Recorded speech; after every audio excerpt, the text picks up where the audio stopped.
ये वीडियो सचिन तेंदुलकर की कहानी का दूसरा पार्ट है।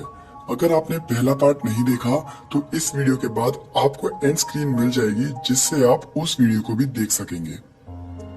डोमेस्टिक क्रिकेट में धूम मचाने के बाद सचिन इंटरनेशनल्स के लिए भी सिलेक्ट हो गए। आप ये बात जानकर हैरान रह जाएंगे कि सचिन सिर्फ 16 वर्ष की उम्र में इंटरनेशनल्स खेलने लगे थे। तेंदुलकर ने अपना इंटरनेशनल डेब्यू किया 1989 में पाकिस्तान के खिलाफ। इस सीरीज के एक मैच में 16 साल के सचिन को वकार यूनिस ने एक बाउंसर डाली। बॉल सीधा जाकर सचिन की नाक पर लगी। सचिन की नाक से खून भी निकला, पर उन्होंने मेडिकल असिस्टेंस ना लेते हुए अपनी बैटिंग को जारी रखा।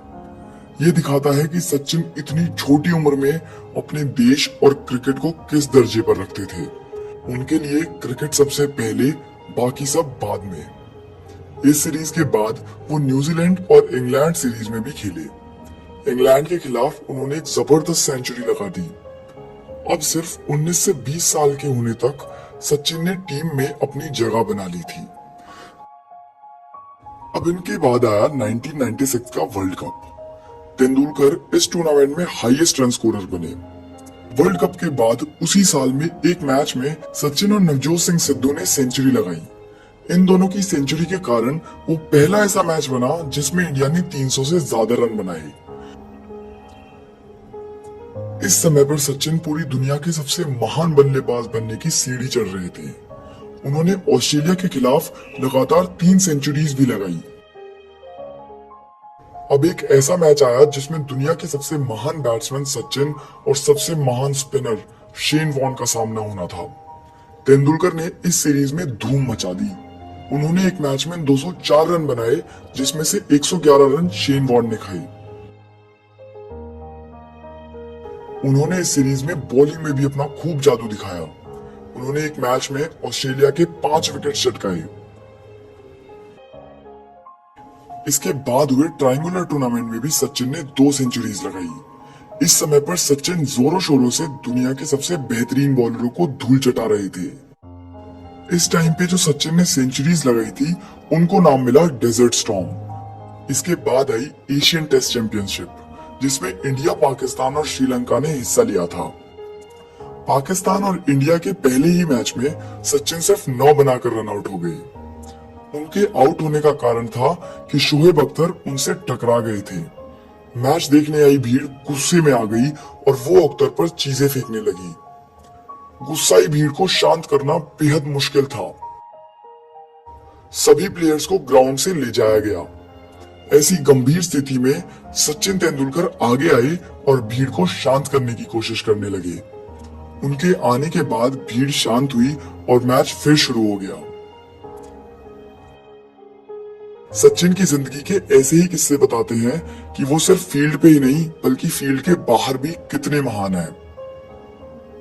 सचिन ने अगले ही मैच में सेंचुरी जड़ दी। सचिन के लिए सब कुछ बेहतरीन चल रहा था, पर तभी कुछ ऐसा हुआ जो वो कभी नहीं चाहते थे। उनके पिता प्रोफेसर रमेश तेंदुलकर चल बसे। ये हादसा 1999 के वर्ल्ड कप के दौरान हुआ। सचिन को बीच में ही वर्ल्ड कप छोड़कर घर लौटना पड़ा, पर अगले ही मैच के लिए सचिन लौटकर भी आ गए और आते ही एक और शतक जड़ दिया। उन्होंने ये पारी अपने पिता को समर्पित करी।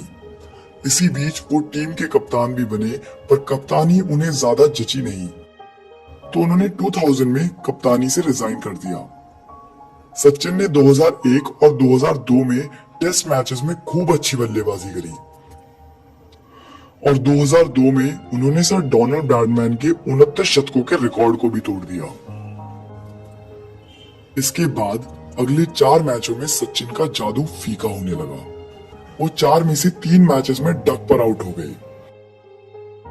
फिर 2003 वर्ल्ड कप में सचिन ने 11 मैचेस में 673 रन बनाकर इंडिया को फाइनल्स तक भी पहुंचाया। पर इसी साल में हुए ऑस्ट्रेलिया टूर में सचिन ज्यादा अच्छा खेल नहीं पाए। इसमें कोई दो राय नहीं है कि 2003 सचिन के टेस्ट करियर के लिए सबसे बुरा साबित हुआ। इसके बाद उनकी एल्बो में भी चोट लग गई और इसकी वजह से वो करीब करीब 1 साल बाहर बैठे। 2005 में वो फिर लौटे और लौटते ही फिरोशा कोटला के मैदान पर शतक जड़ डाला, पर इसके बाद उन्होंने 17 इनिंग्स में कोई शतक नहीं लगाया। यह उनके करियर में सबसे लंबा समय था जब उन्होंने एक भी सेंचुरी नहीं लगाई थी। इसके बाद वो 2007 वर्ल्ड कप की तैयारी में भी लग गए, पर किस्मत उनका साथ नहीं दे रही थी। इस साल भी वो आउट ऑफ फॉर्म ही रहे। इस समय पर उनके रिटायरमेंट की भी बातें उठने लगी। कई लोग सचिन को आकर बोलते थे कि अब तुम्हारे क्रिकेट का समय खत्म हो चुका है, अब तुम इसलिए रिटायर हो जाओ। पर सचिन कुछ और चाहते थे। सचिन फिर से खूब प्रैक्टिस कर फॉर्म में लौटे और अगली सीरीज में आते ही इतने रन बनाए कि वो मैन ऑफ द सीरीज बन गए। और इसी साल वो इंडिया के पहले ऐसे प्लेयर भी बने जिन्होंने टेस्ट क्रिकेट में 11,000 रन बनाए। इससे अगली सीरीज में भी जब इंडिया और इंग्लैंड के मैच हो रहे थे तो सचिन ने अपने देश इंडिया के लिए सबसे ज्यादा रन बनाए। और इसी साल उन्होंने ब्रायन लारा के टेस्ट मैचेस में 11,953 रन वाले रिकॉर्ड को भी तोड़ दिया। अब इसके बाद भी सचिन ने इंडिया के लिए कंसिस्टेंटली परफॉर्म करा और फिर 3 सालों के बाद आया 2011 का वर्ल्ड कप। ये वर्ल्ड कप सचिन सर की जिंदगी का सबसे महत्वपूर्ण टूर्नामेंट था, क्योंकि ये वर्ल्ड कप भारत जीता। इस वर्ल्ड कप में इंडिया की तरफ से सचिन सबसे ज्यादा रन स्कोर करने वाले प्लेयर बने। इस वर्ल्ड कप ने सचिन तेंदुलकर के अधूरे करियर को पूरा कर दिया था।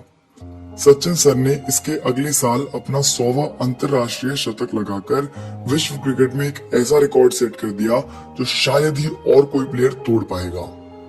इसके अगले साल 2013 में सचिन सर ने इंटरनेशनल क्रिकेट को अलविदा कह रिटायरमेंट साइन कर दी। उनका ये करियर ही है जो उन्हें क्रिकेट का भगवान यानी गॉड ऑफ क्रिकेट का टाइटल देता है। दोस्तों, अगर आपको सचिन सर की ये वीडियो पसंद आई हो तो आप इस वीडियो को लाइक करके हमारा मनोरंजन कर सकते हैं। और अगर आप इस चैनल पर नए हैं तो इस चैनल को जरूर सब्सक्राइब कर लीजिए, क्योंकि हम हर हफ्ते आपके लिए ऐसी वीडियोस लाते हैं।